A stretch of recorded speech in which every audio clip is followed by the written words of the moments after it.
Bueno, gente, estamos acá una vez más en el Jardín del Sonido. Yo soy Adrián Meléndez. El día de hoy estamos con una persona muy importante para la literatura peruana porque no solamente reseña bastante a un autor, a uno de los mejores autores del Perú, sino que también ha editado uno de sus nuevos libros que viene, entre comillas, desde el más allá, se podría decir. Gente, con ustedes, el señor Jorge Coelho. Un gusto, Adrián. Estoy muy encantado de conversar sobre Julio Ramón y acerca de este nuevo título es un que reúne textos inéditos. Sí, claro, completamente inéditos.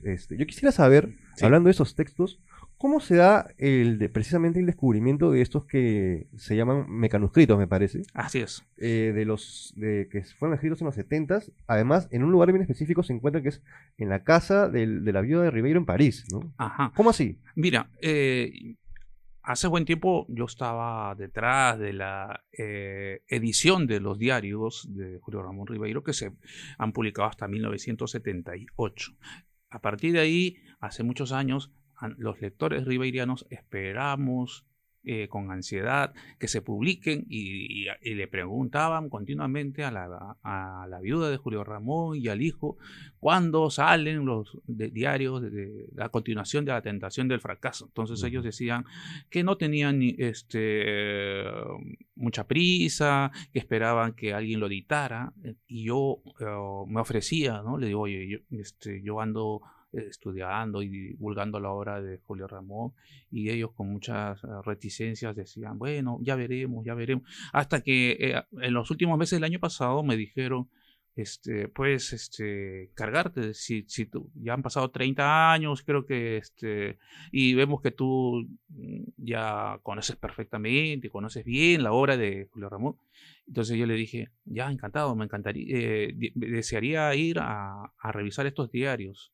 Ya, pues entonces compré mi pasaje y me alojé en la casa de Julio, hijo, y cada mañana durante casi 2 meses estuve yendo a la casa de la viuda, donde se encontraban los textos inéditos. Por dos, o sea, fue una investigación de, digamos, 2 meses. Sí, Increíble. Una investigación bastante, digamos, recabada porque son textos que no solamente tienen apuntes por varios lados, sino hacen incluso ilustraciones del mismo Ribeiro, me parece. sí, en efecto. Bueno, yo no esperaba encontrar estos cuentos. Yo tenía como objetivo los diarios, ¿no? Que, Ujú, como digo, es una obra que ha quedado inconclusa. ujú. Entonces, en medio de tantos papeles, en un estante que había estado cerrado durante mucho tiempo, la viuda me dijo que no había sido revisado por nadie más que por ella y en ciertas ocasiones durante más de 30 años. Entonces, desde que, un poco más que desde que falleció Julio Ramón.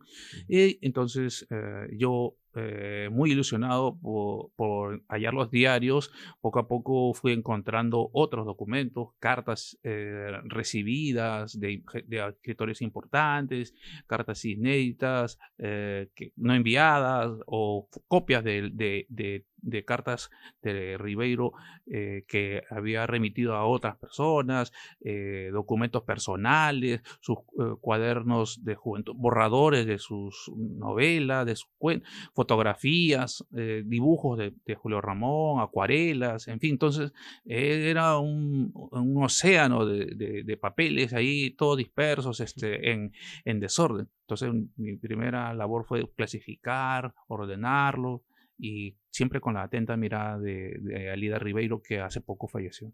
Sí, claro, por supuesto.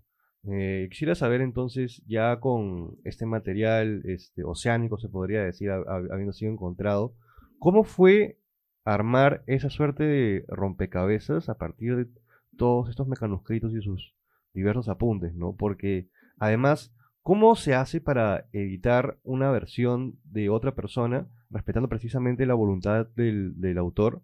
Y si bien uno tiene que unir los pedazos, al mismo tiempo tiene que ser como que transparente, ¿no? Para que se deje entrever Ribeiro entre las palabras, ¿no?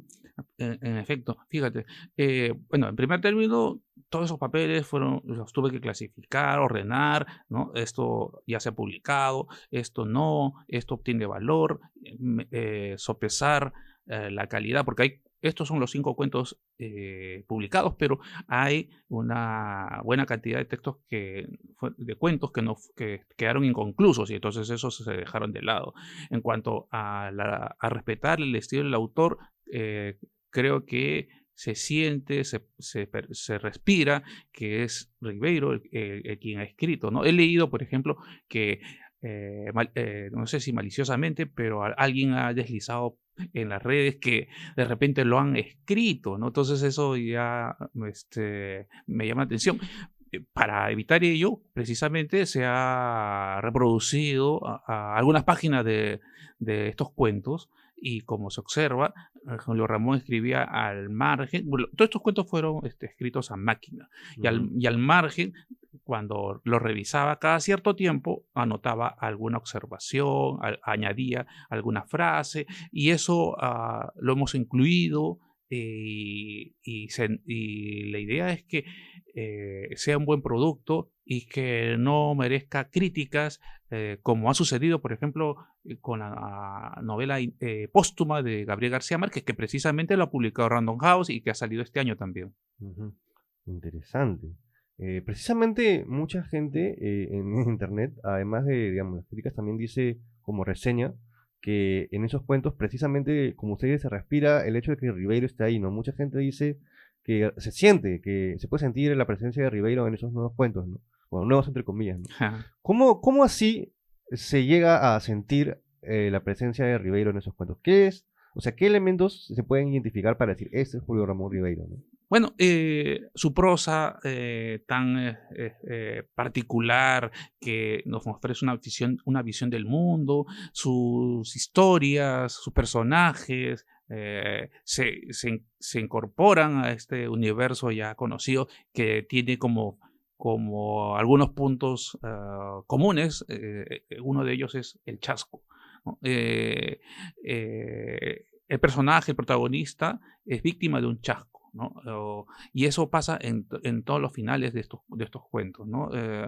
Y la frustración, ¿no? Es otro tema recurrente, tanto así que el fracaso, tanto así que el autor tituló su diario personal La tentación del fracaso, ¿no? Entonces, esos personajes de clase media, que se esfuerzan por conseguir algo, y que no resulta el proyecto que había diseñado, ¿no? Eso pasa, por ejemplo, en Monerías, o también cuando en Espíritus, que nos remite a Reader y los pisapapeles, ¿no? Un objeto que viene del más allá y se conecta con un personaje que no es un cuento fantástico, realista, y entonces, pero que nos deja una duda, ¿no? ¿Existirá el espiritismo? Cosa Sí, que claro. practicó Ribeiro y también Vargas Llosa en sus momentos alejados de la literatura, ¿no? De manera ocasional, no es que lo hayan hecho con frecuencia, ¿no? Ah, eran espiritistas ocasionales, entonces. De vez en cuando, eso lo ha escrito Vargas Llosa en sus memorias y también lo ha escrito Ribeiro en su diario personal, ¿no? Hubo una reunión de espiritismo con mis amigos, ¿no? No sé si a partir de ahí resulte este cuento, Espíritus, que estaba refundido entre tantos papeles que yo hallé en la casa de la viuda de Julio Ramón. Sí, claro, qué interesante ese dato, buenísimo. Efectivamente, estos personajes, la frustración, esta suerte, claro, esos personajes cotidianos también hablaremos más adelante. Estas descripciones también un poco lúgubres de la escena peruana, limeña, o de otros lados son los que caracterizan a Ribeiro justamente. Quisiera ahora adentrarme en los cuentos, pero precisamente en uno de los cuentos que yo compartí justo en mi Instagram, que me parece que es una de las joyas perdidas, ¿no? Que ha pasado a la historia de la literatura peruana, que es el cuento Monerías, ¿no? Que siento que, no sé si comparte, y esa es mi primera pregunta, no sé si comparte esta visión, es como una especie de parodia de la burocracia peruana, ¿no? Bueno, hay muchas lecturas. Una de ellas es muy válida, la que tú dices, ¿no? Que la burocracia en nuestro país es engorrosa, demanda mucho tiempo y los resultados son pequeños, ¿no? Ujú. Bueno, por fortuna ha cambiado un poquito al parecer, ¿no? Ahora es un poquito agilizado, ¿no? Pero bueno, el otro tema que podría indicar es que Santiago Gamboa, por ejemplo, señala que tiene que ver con la migración andina, ¿no? Dice, y eso también es una lectura muy válida, porque recuerden que Ribeiro perteneció a la generación del 50, cuando había una migración muy fuerte, masiva, de los Andes, especialmente a Lima, a la costa, y lo retrató en cuentos como Los gallinazos sin plumas, ¿no? O Al pie del acantilado, gente que llegaba a Lima, no tenía vivienda y se iba a lugares inapropiados para vivir, ¿no? Hay muchos escritores de su generación que hablan de cómo llegaron a la capital y se instalaron en los cerros, ¿no? En Cerro San Cosme. Por ejemplo, hay una novela que se titula La Tierra Prometida, de Luis Felipe Ángel, más conocido como Sofocleto, un periodista de humor. Y bueno, entonces Rivero en sus cuentos sociales se ha interesado bastante en este tema, ¿no? Y bueno, entonces me parece muy bien. La otra manera quizá de ver ese cuento podría ser que está interesado en ver a los animales con mayor interés, es decir, con mayor preocupación, ¿no? O sea, no dejar de lado a los animales, ahora con esta yendo ecológica quizá. O también pues, podemos ver que estos cibios tienen como que son una clase inferior, ¿no? O sea, eh, lo, tiene múltiples lecturas. Ribeiro al respecto, por ejemplo, yo recuerdo que una vez fui con un amigo de la universidad a hablar con Julio Ramón, Ujú. y este amigo siempre decía que en los cuentos de Julio Ramón había mucha influencia de Sartre, ¿no? Y ya estábamos con el autor, le digo, ahora es la ocasión para que le preguntes si efectivamente cree el autor que tiene influencia de Sartre. No, dijo, no tengo influencia de Sartre. Y después hacía cosas, le preguntaba yo cosas semejantes y me decía, lo importante no es lo que dijo el autor, lo importante es lo que encuentra el lector, ¿no? O sea, si tú has encontrado eso y me parece válido, entonces dale, o sea, creo que también va por ahí, ¿no? Entonces, al Quijote, por ejemplo, se lo ha leído de mil maneras, de mil perspectivas, de diferentes ideologías, y si uno ve, son muy serias y, por supuesto que también respetables, ¿no? Sí, claro. Uy, interesantísimo, ¿no? O sea, efectivamente es un cuento que tiene, a pesar de no ser el más largo, Sí. tiene múltiples lecturas, efectivamente. Y quisiera saber, en ese mismo cuento, ¿usted cree que se aborda con un humor clásico de Ribeiro, se podría decir? ¿Se podría decir que Ribeiro tenía un estilo de humor? Porque Sí. no solamente son varias lecturas que se le da, sino también la lectura de que está en código de parodia, se podría decir, Así ¿no? es.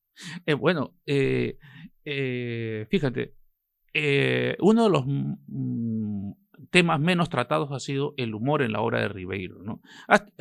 Sin embargo, hace poco la profesora Giancarla Di Laura publicó un libro, Humos de la Ironía, y que analiza el humor en las novelas de Julio Ramón.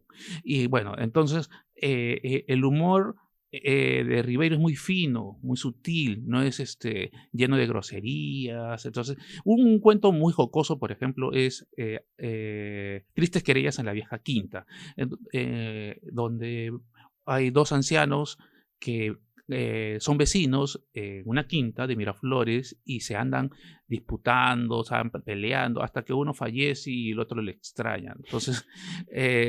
Entonces, el humor en Ribeiro es muy, muy particular. Y aquí, en este cuento, nos recuerda un poco el monólogo que se titula Explicaciones a un cabo de servicio. Es un tipo que va a un bar y empieza a beber en exceso y no se sabe si imagina que ha tenido un socio para crear una empresa y que ha sido estafado. El hecho es que está siendo llevado a la comisaría por no pagar todo lo que había gastado en beber, ¿no? Entonces, y así hay muchísimos cuentos muy graciosos, ¿no? Por ejemplo, Atiguivas, que habla de la experiencia de Julio Ramón, se basa en la experiencia de Julio Ramón en los estadios, en el Estadio Nacional, cuando era seguidor de Lolo Fernández, por ejemplo. Y había un sujeto que siempre, cada vez que jugaba mal, Atiguivas. Y entonces, y este tipo dejó incógnita al narrador. Ya cuando había pasado muchos años, lo vuelve a encontrar en el narrador a este sujeto que decía Atiguivas en el estadio. Y le dice, quiero saber qué decía Atiguivas, ¿no? Entonces, ¿qué quiere decir Atiguivas? Ya, te voy a decir, pero si me das unos cuantos dólares. El narrador le da un billete fuerte y nunca vuelve, ¿no? Entonces, se queda en incógnita, ¿no? ¿Qué quería decir Atiguivas? Fue estafado, fue engañado, hay un chasco al final, como sucede en varios cuentos de Ribeiro. Y ya, pero yo, al margen de cómo termina el cuento, yo le pregunté a la propia autor, ¿qué quiere decir Atiguivas? Y me dijo, te voy a decir, hasta las huevas, ¿no? Entonces era reducir toda esa frase en una sola palabra, Atiguivas, ¿no? Bueno, entonces el humor sí, en efecto, hay Puebla, la obra de Julio Ramón. Interesantísimo, buenísimo. Muchas gracias por esa apreciación. Quisiera saber ahora, pasando, digamos, a usted un poco, Jorge, has escrito, además, hace 2 años, una biografía de Ribeiro, me parece. Así es, así es. Es una biografía que me costó mucho tiempo, muchísimos años de esfuerzo. Y tú he tenido un periodo de preparación. Cuando en 1994, año en que falleció Ribeiro, el autor, meses antes de su deceso, me regaló un ejemplar de la edición, de la segunda edición de su novela Cambio de Guardia. Ujú.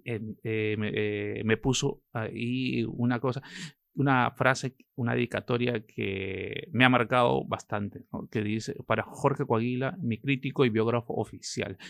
Yo ya le había hecho varias entrevistas a Julio Ramón, había hecho había reseñado sus libros y tenía un gran interés por difundir su obra. Entonces, luego de su muerte, varios me dijeron, oye, tú conoces la obra de Julio Ramón, ¿por qué no? Siempre a su entorno le decía, ¿no?, que yo era un buen conocedor de su trabajo literario. Entonces, recibí eso como un encargo.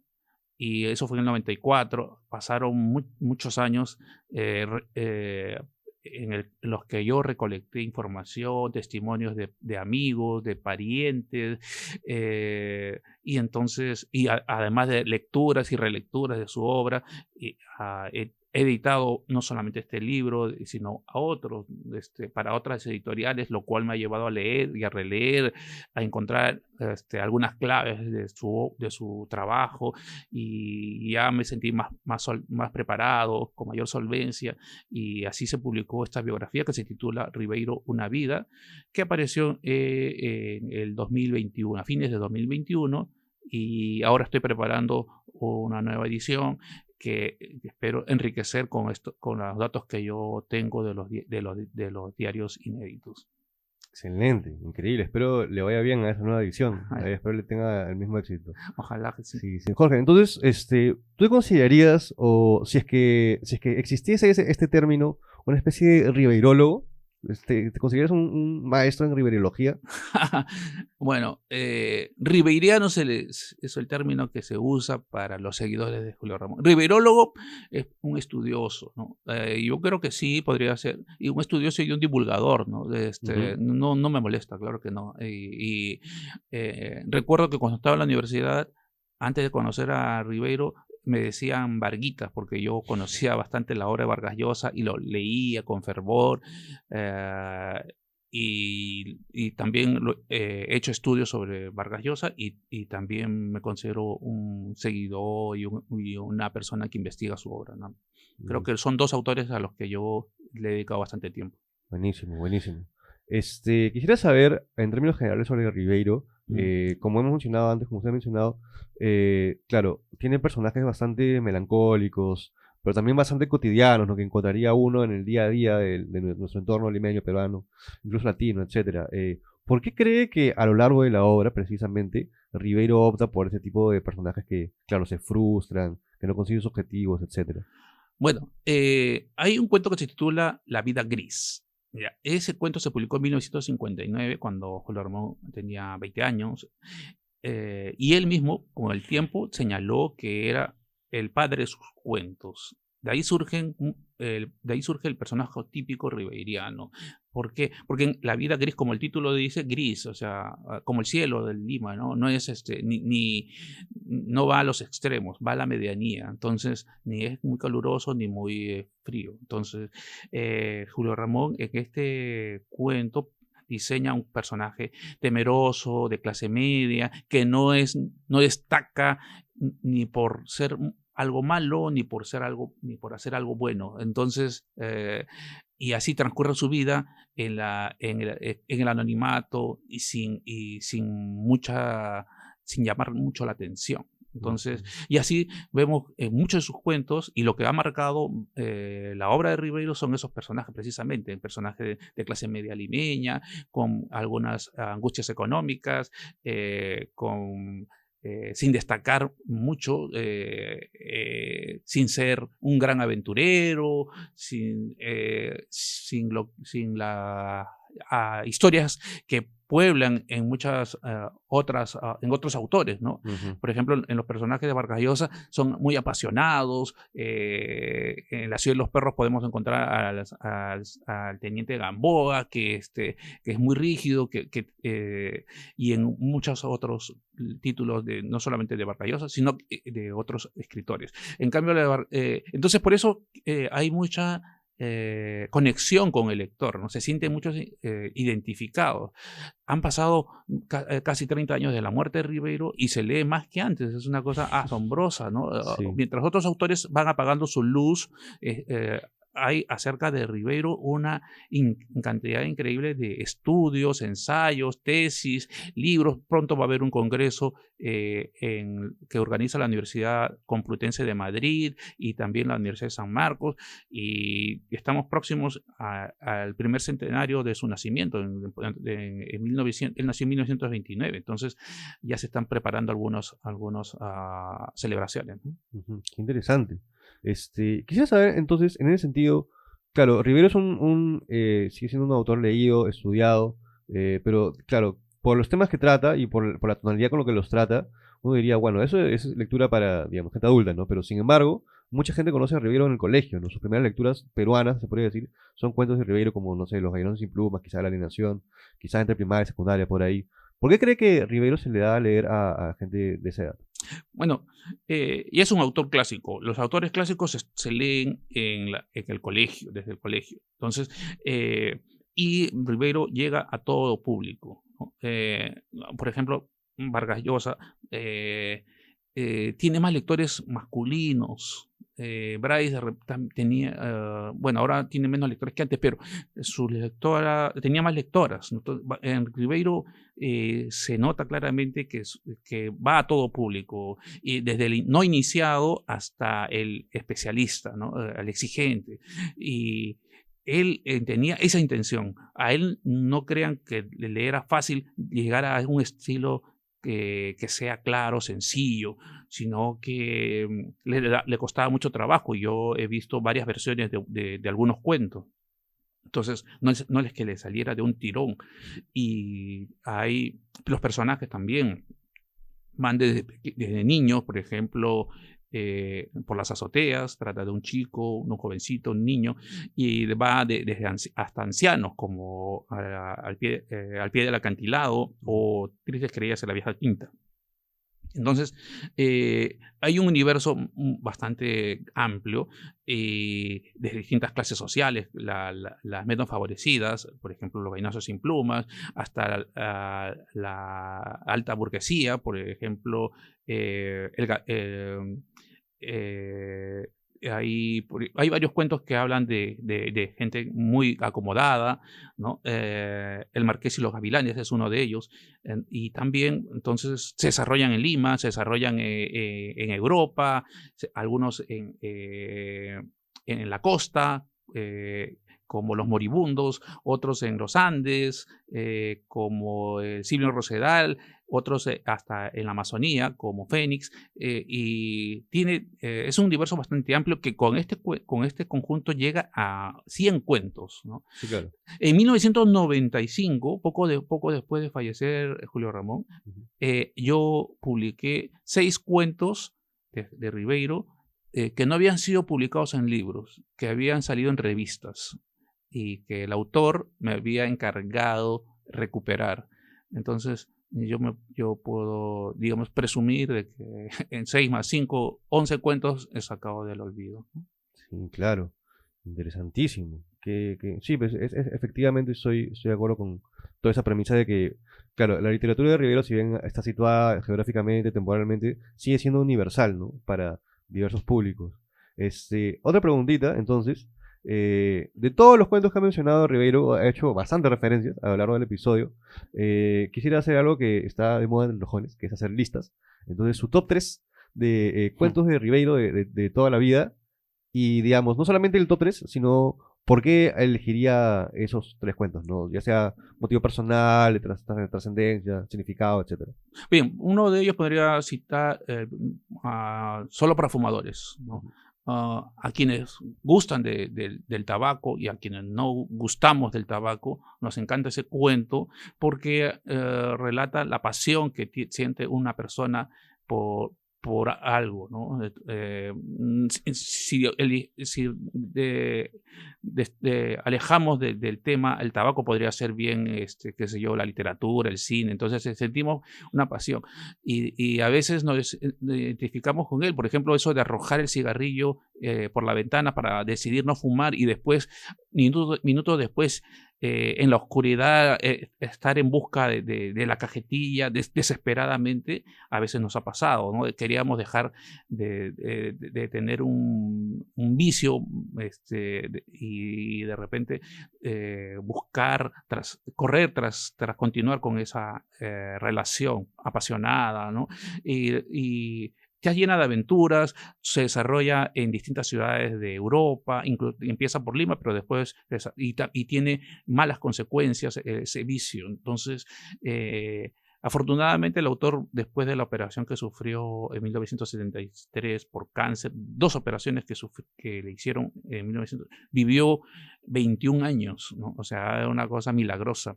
Los médicos quedaron muy maravillados ante esa prolongación de su vida, ¿no? Ribeiro decía, estoy viviendo al crédito, ya mi capital ya se había agotado, ¿ya? Pero él vivía al crédito. Decía. Bueno, entonces es un cuento un poco extenso, biográfico, muy bien escrito, con sentimientos, con una visión del mundo, etcétera. Reúne mucho de la obra de Ribeiro. Y luego otro cuento podría ser, no sé, Alienación, se me ocurre, ¿no? Un cuento clásico que se lee en el colegio, que nos cuenta de un jovencito que ha sido desplazado, marginado por su color de piel y ahí fue rechazado por una jovencita blanquiñosa, Miraflorina, y entonces decide ir a Estados Unidos en busca del sueño americano, tener la nacionalidad y le pasa tiene una serie de peripecias y mucha gente también se identifica, ¿no? Muchos jóvenes han viajado a Estados Unidos en busca de conseguir una mejora económica y social, ¿no? Entonces, un cuento que ha sido llevado a la historieta, ha sido llevado a los cortometrajes, en fin, mucha gente se identifica, ¿no? con ese texto. Luego podría ser, si vamos a uno de ficción, podría ser La Insignia, un cuento también muy leído en los colegios, ¿no? Que tiene un simbolismo. El protagonista llega a liderar una organización del que no sabe bien cuáles son sus objetivos. Y eso lo podemos llevar al plano político contemporáneo en nuestro país. Por ejemplo, Pedro Castillo llegó a ser presidente sin saber muy bien cómo se manejaban los organismos del gobierno. Entonces, y en fin, hay muchos paralelismos. No envejecen estos cuentos, son muy actuales, parecen haber sido escritos recientemente, Ujú. nos divierten, nos llena de varias sensaciones, ¿no? Y nos da mucha claridad de lo que es el ser humano. Sí, claro, exacto. Y precisamente quisiera saber, y estamos llegando más o menos al final, justamente por esta, o sea, esa trascendencia de Rivero a través del tiempo, creo yo que estos cuentos han sido en el corto tiempo, en los cuantos días que ya tienen afuera, un relativo éxito dentro de la época del internet, ¿no? Y las redes sociales, donde la gente, claro, esos cuentos son cortos, pero no son, digamos, un titular o un tweet que lo lees así súper rápido, sino tienes que dedicarle cierto tiempo, no puedes hacer, digamos, multitasking, tienes que concentrarte, estar metido en el Mm. cuento, ¿no? Entonces, ¿cómo así Ribeiro logra esto, digamos, a atravesar las redes sociales y lograr que la gente lo siga leyendo, ¿no? Bueno, Ribeiro tiene una conexión con el lector más apasionada. Por ejemplo, a Vargas Llosa se le aprecia, se le admira, se le respeta. Bueno, mucha gente también lo odia por sus posiciones políticas, pero no llega a convocar esa calidez que ha logrado, ¿no? En las redes sociales reventaron, vi que esperaban como el acontecimiento literario del año, y mucha gente se ha volcado a las librerías, entonces, lo cual me ha emocionado mucho, y la editorial Penguin Random House ha tirado todo por la ventana para atraer el público, ¿no? Están sorteando un par de pasajes a París, Ujú. con 5 días y 4 noches, y también justamente el 31 de agosto, fecha de su nacimiento, van a hacer el sorteo, están regalando café, una edición preciosa, es una cosa que ha colmado las expectativas de los ribeirianos, y no solamente de los ribeirianos. Entonces, ¿no? Y en cuanto a las redes sociales, sí, en efecto, es una cosa paradójica, ¿no? Se habla que se lee menos, pero por otro lado observamos que hay muchos jóvenes que leen voluminosas sagas, ¿no? Ujú. Entonces, hay de todo, creo, ¿no? Sí, es más, como una persona interesada, divulgadora, investigadora de la literatura, veo esto un poco complejo, ¿no? Gente que anda muy metida en los celulares, pero por otro lado vemos que los libros en físico no desaparecen, cosa que sí estaba ocurriendo con los periódicos, y en esta reflexión podría también decir que se lee más que antes, incluso pues vemos que la gente está leyendo en su celular. En resumen, al día está leyendo más que antes, que generaciones anteriores, pero los libros, hay gente, bueno, hay tipo de libros, ¿no? Por ejemplo, cuando se trata de ensayos, buscan resúmenes, ¿no? Y cuando se trata de libros como de Invitación al viaje y otros cuentos inéditos, quieren disfrutar a solas, en conexión con la obra de este autor, ¿no? Tan admirado como es Julio Ramón. Incluso esa admiración la disfrutó el propio autor. Recuerdo que en cierta ocasión llegaron a visitarlo a su casa unos escolares con una bolsita, ¿no? Entonces Ribeiro abrió la bolsita y vio que había cintas de máquina de escribir y algunos lapiceros, con una notita que le decía: para que el maestro siga escribiendo, ¿no? Entonces, esas muestras solamente las lograba él, ¿no? O sea, esas Ujú. muestras era muy emotivo, a pesar de que parecía un poco frío, ¿no? Yo lo conocí en persona y disfruté un poco de su ironía, algunos chistes que hacía. Era una persona muy delgada, paraba fumando, era muy inquieto, que andaba dando vueltas, y eh, ahora que he publicado este libro, un libro que se titula. No sé si lo podemos mostrar a la cámara. Sí, por supuesto. Este es el libro que acaba de salir, lo ha publicado la Municipalidad de Lima, está a 12 soles, un libro corto que pertenece a los minilibros, se titula Julio Ramón Ribeiro, narrador de Lima, ¿no? porque era originario de la capital peruana, pero también porque escribió varios cuentos y textos que se ambientan en esta ciudad, ¿no? Ujú. Y bueno, entonces sí, ha quedado mucho impregnada su obra literaria en muchos lectores. Son fáciles de leer, ¿no? No hay complejidades. Por eso mismo le decían, Ribeiro es el mejor escritor del siglo XIX, decía, el mejor peruano del siglo XIX, en tono de ironía, ¿no? Porque sus técnicas no son complejas, ¿no? Él era más decimonónico, era más sencillo, Ujú. y bueno, eso se nota. La gente disfruta mucho de la lectura de sus textos, ¿no? Sí, claro. Ahora sí, ya para terminar, evidentemente van a haber claro, toda una nueva generación, digamos, de lectores que quizá descubran los nuevos cuentos de Ribeiro, pero que también descubran al mismo Ribeiro, ¿no? A partir de este libro. Entonces quisiera saber qué le podría decir a esa nueva generación de lectores que recién lo descubren, ¿no? Bueno, Rivero tiene un centenar de cuentos, tiene 3 novelas, creo que y ha cultivado diversos géneros, ¿no? Yo creo que lo más importante lo que va a quedar de Ribeiro es un puñado de cuentos, unos 20 cuentos, además su diario personal, La tentación del fracaso, en el que cuenta las peripecias que pasó para conseguir ser un buen escritor, además de su problema de salud, de su manera de ver el mundo, y también Prosas apátridas, que reflexiona acerca de los temas más importantes que se tratan en la literatura, ¿no? Habla del tiempo, de la muerte, de la historia, de la amistad, del amor.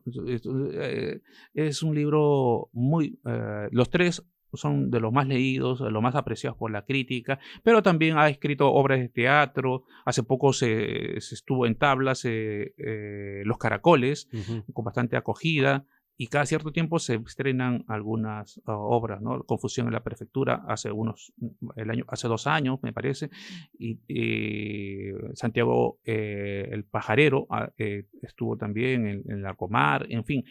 O sea, es un autor que ha dejado también ensayos, artículos, que ha dejado muchos trabajos y que se vuelven a editar, se editan continuamente, y parece que cada vez gana más lectores. Yo recomiendo lecturas como La Insignia, Al pie del acantilado, Solo para fumadores, Por las azoteas, Tristes querías en la vieja quinta, Silvio en Rosedal.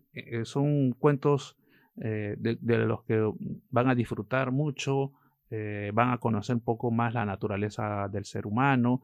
La prosa está muy bien trabajada, es una prosa que clara, directa, parece que no costara, que fuera muy sencilla, ¿no? Pero en realidad le costó mucho trabajo al autor para alcanzar esa magnífica calidad literaria. Excelente, Jorge. Muchísimas gracias por haber venido Ok, hasta acá. Sé que ha sido un viaje largo, pero espero que haya valido la pena. así es. Eso ha sido todo por este episodio. Pero no se despeguen, gente, porque venimos con más episodios y más entrevistas y más transmisiones en vivo aquí en el Jardín del Sonido. Yo soy Adrián Meléndez.